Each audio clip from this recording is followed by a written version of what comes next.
welcome back to my channel. Today's video is going to be the mid-year book tag. It was a bit dramatic, but today's video is going to be the mid-year wrap-up. I have done this, I think, for the past few years, but I've been seeing an influx of these in my subscription feed or my subscription inbox. I have a lot of good books to talk to you guys about. I will say I got all my questions here from Sarah Caroli. I will link her channel down below and all the questions. That way, if you want to do it on your own or if you want to go watch her video, you can do that.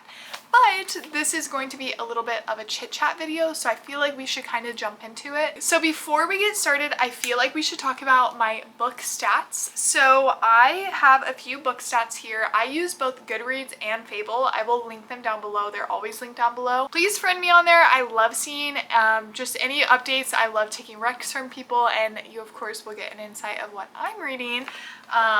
Be warned, there's a lot of interesting things on there. Two of them, my reading goal is a little bit different on both of them. So on Goodreads, I am currently at 57 out of 115 books. I originally had a goal of 100 books, but then I was looking at the Goodreads like challenges, and one of them is to read one more book than you read last year. And I read 114 books last year, so I bumped up my goal to 115, and 57 out of 115 is actually perfect. It's on track. Now on Fable, I only have 55 out of 115 books, so I'm kind of behind, and the reason for that is, if you don't know me, I am a Hermione fanfiction lover. I don't know. I don't know. I just am. And because fanfiction isn't traditionally published, and usually fanfiction authors don't like their books being published on social media, just for, they don't want it to get taken down, copyright reasons. When I read them on my Kindle, it marks that I read it on Goodreads, and you can see one of the titles on Goodreads. The other one, it doesn't give a title, but it still counts towards my reading goal. So technically the Goodreads one is more accurate. I just wanted to explain why it wasn't matching perfectly, but I have read 57 books so far as of July 1st, which I'm actually really proud of. I'm like perfectly on track. I wish I was a little bit ahead, and I was when I only had 100 books, but now that I have 115 books that I'm wanting to read, as long as I'm on track, I think that's fine. And according to Fable, I can maybe include some graphics here. My most read genre, guys, I'm sorry. I said most read genre and I just put 34 books. That's what I have written right here. This is so funny. What I meant to say is my most read genre is romance, and I have read 34 books of the romance genre. It's actually funny, my friend Ashley was telling me, we were kind of talking about like what our genres were, and she told me I was a romance genre, like that is my romance. And not that I was upset with it, but I view myself as a fantasy person. But after like looking at my shelves and looking at what I read, she was right with that. She ate with that. She was correct. I'm a romance reader. Anyway, the last stat that I wrote down was my average rating. I have an average rating of 3.9 stars, which is pretty high, which I think is good. I do think it's lower than past years because I don't know, I just like reading books. I just tend to like all the books that I read, and I don't know if that's because I'm picking really well or if I'm just a really nice reader. But either way, I do think this 3.9, I think this might be the first time I've had an average rating in the 3-star. So I don't know. I don't know what that means. We're gonna take it. Now let's get into the questions. I actually don't know how many there are, but there's a good bit, so I'm excited. The question is a really hard hitter. It is the best book I've read in 2025 so far. A really hard time choosing what book I wanted to like show you guys for this. I think I've read a lot of great books for different subcategories, but I think this has to be the best book I've read so far. This is The Nightingale. I'm sure you guys have heard of it. It's by Kristen Hanna. I don't know when she published this, but I know it's not like super new. Maybe it's like 2022 is what's ringing to mind, or what's coming to mind. I actually think it came out in 2015. I think this book, like this edition of it, came out in 2022. But it does say soon to be a major motion picture. I wonder if that actually came to fruition, because I would love to watch it. Because guys, if you watch my reading vlog, if you haven't, go watch it right now, because you can watch that and then come back to this, because I was sobbing reading this. Like, actually it was hard to read the words on the page because I was crying so much. I had to turn on the audiobook so I could at least follow along somewhat. Now, this book, I don't even have words to describe it. In occupied France during World War II, it's about two sisters, it's about family, it's about friendship, it's about loss, it's about love. Guys, please read this. Please. We're like moving on, but I feel like we should go ahead. We need to go ahead and move on. So the next question is the best sequel I've read from a series or a book or whatnot. And I think I have to go ahead and say One Golden Summer. I actually read the two of these books and they're both 5 stars. I read them in my most recent reading vlog.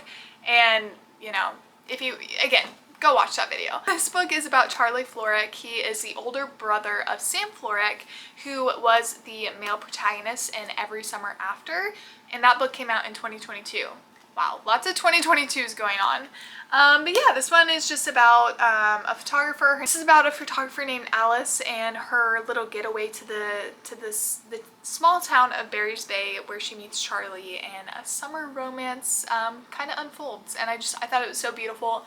I thought the topics were really interesting. I think Alice and Charlie, both as separate characters and also together, were just so, I really loved it, and it's the perfect book for the summer.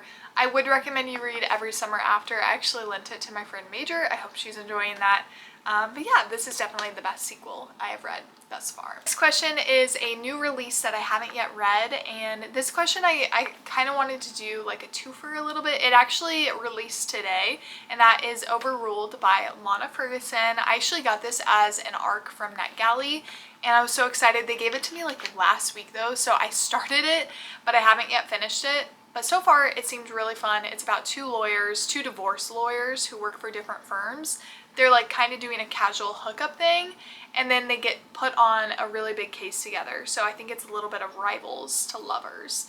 And I think the female protagonist is pretty, she's like a boss lawyer woman, single. I mean, she's like seen. I'm honestly forgetting their names. I really had just barely started it. But she's giving like she's a boss and he's just like smitten with her. So I'm really excited to see where this goes. I'm kind of like fibbing a little bit because it's literally releasing today. But I read The Fake Mate by Lana Ferguson and I really enjoyed it. I thought it was fun. And that one did have a little bit of, I mean, it was basically Omegaverse. So this is more contemporary romance, where that was May's Alpha Omega, if you know. I cannot believe I just said that on YouTube. But anyway, very excited to read this one. I'm hoping it's good. And yeah, that kind of leads us into our next question, which is our most anticipated release for the second half of the year. And guys, speaking of NetGalley, I requested this book, The Irresistible Urge to Fall for Your Enemy. Guys, this is my top 3 Draymini fanfiction. When I found out that this was being traditionally published into a series, I am so excited. Anytime I see someone posting that they received a NetGalley arc, I'm just like, you guys don't get it. You guys don't get it how I get it. Draco Malfoy and the mortifying ordeal of falling in love. Boom, that's what it is. It was told exclusively in Draco's point of view, which you never get in Draymini fanfiction. So like, actually you guys don't understand how excited I am for this. I'm also excited for Rose in Chains, I think that's what it's called. This is The Auction. It's by Julie Soto. This is also a fanfiction. These 2 books come out on July 8th. I've had them pre-ordered for months, but I did NetGalley applications for them, but haven't heard anything. So that's really unfortunate. At least I know I'll get it in 7 short days. Anyway, let's go ahead and move on. The next question is the biggest surprise that I had, and I went positive with this one. The biggest surprise I had is the Emily Wilde series. I only have the first 2 books because I have the UK cover editions, and I want the pink one, but I can't get it shipped to me. So if you guys have any tips on how to get that one, let me know. But yeah, I picked this book up when I went to the UK last summer, and I thought, oh, this is going to be whimsical, romance, fantasy, scholarship-esque, and this was just so much more. I mean, it was all those things, but it's so whimsical and so cozy, and it's the perfect winter book. I know you would think spring, which I guess it could be a spring into like, or winter into spring, but these were stunning. I love them. I love them so much. I want to own the third one so I have the complete set. But yeah, I can't explain how much I loved Emily. I loved Wendell as a character. We'll talk about him later. But this was just, it was amazing. Poe, if you know, you know. But yeah, if you guys are interested in fairies, if you're interested, it's kind of light academia. I think that's how you would describe it. It was so fun. It's, yeah, you have to read it in the winter, in my opinion. I read these 2 books, I think, back to back within 2 days during the snowstorm that we had this past January, and it was the perfect setting. So this was definitely a pleasant surprise that I've had, and yeah, I'm just so excited about it. The next question is my favorite new author, new to me, or debut author, and I know everybody's gonna be shocked, or this is not. Lemon just got home. The answer to this is probably going to be shocking because this author is very, very well known, but I've never read anything from her, and that's Abby Jimenez. I read Say You'll Remember Me by her this past spring, and I thought it was so good. I think I rated it 4 stars. I don't think it was a 5-star read, but I mean 4-star, you know, that's almost perfect. This book was about 2 characters who have one perfect date, and then the female protagonist leaves, and so they have to manage a long distance relationship as well as lots of life things going on, and so there's a lot in this book. It's definitely it's definitely a heavy hitter, a lot more intense things, but I really liked it, and I'm so glad I finally read something from her, and I can't wait to read more. Okay, the next question is my new crushes, my new fictional men fixations. I don't know, but I do know that I have 2 answers for that, and that is Wendell from this series. I don't want to say too much about him, but he is just the sweetest, like, blonde boy ever, and I don't normally like blonde men, but this one, Wendell, I like you and Emily together, but if you wanted to, I'm just kidding. And speaking of blonde men, I actually really liked Beau in Out on a Limb by Hannah Bonham Young. This was my first book that I've read from this author. I've heard so many good things about this book, and it was amazing. I rated it 5 stars. I love this. I love the representation. This one also kind of surprised me on how much I like this, because I had heard so many good things about it, but this, it was just the perfect romance to me. If you're looking for a contemporary romance, honestly, outside of One Golden Summer, I think this would be the top one that I'm talking about today. So excited about this character. Also, shout out to Charlie Florek, but let's keep it to Beau and Wendell. Next question is a book that made me cry, and I've already talked about it, but The Nightingale actually had me sobbing. And not only was I sobbing while I was reading it, I also sobbed for like 4 days after. Like, anything that made me somewhat sentimental or appreciative of my life, I was crying. So I have no more words for this except read. And then the next one is a book that made me happy, and I'm going to bring up Out on a Limb again. I could also include Out of the Woods by the same author, but I can't explain how happy and just sweet this was. This is an accidental pregnancy, and I just felt I love the way how Hannah Bonham Young took that trope and used it, and again, the disability appreciation or representation was so fantastic in it, and I just think of Beau. Oh, I love Beau. I love Win, but like, Beau is the perfect book boyfriend, so love this one. Question is kind of fun because I just started reading this book, but it's the most beautiful book I have been gifted or that I've bought, and I know I have a lot more, but this is the first one that came to mind, and that is Remarkably Bright Creatures. I mean, this cover is just stunning, and I didn't realize when I bought it, because I did buy it online, that it has sprayed edges. Now, sprayed edges for me are kind of hit or miss. I feel like the novelty of them has worn off, but I love this. I love the yellow, I love the coral, I love the little fish on it. I think it's so cute. And like I said, I just started reading this because this is my July book club book, and it is, not only is it a pretty book, it is so far so good. Okay, the next question is, how many 5-star books have I had? And out of the 57 books that I've read, I've rated 17 of them 5 stars. Now this is according, I think this is actually according to Fable, so this would be 17 out of 55. And I think if I'm including the 2 fan fiction I read, I rated Greenlight 5 stars, so I would say 18 out of 57 or 17 out of 55. However you want to determine that. I know it's a little convoluted, but yeah. This question I didn't really have an answer to. It was a book that you're planning on rereading in 2025. My goal is trying to read as many books on my physical TBR, so I don't know if I'm actually planning on rereading any, at least not this year. I know that's a boring answer, but I'm trying to stick to my physical TBR, and girl, you should too. Next question is a book that I really enjoyed or I read that had mixed reviews, and the only book that I could think of was Strawberry Patch Pancake House by Laurie Gilmore. I feel like these books this is the 4th book in the Dream Harbor series. I actually have all of them right here. I feel like people, I don't know, we're not liking them. They're very cliche, but that's why I'm picking them up, and so I feel like that's why I enjoyed them. I rated this 4 stars. I thought it was really cute.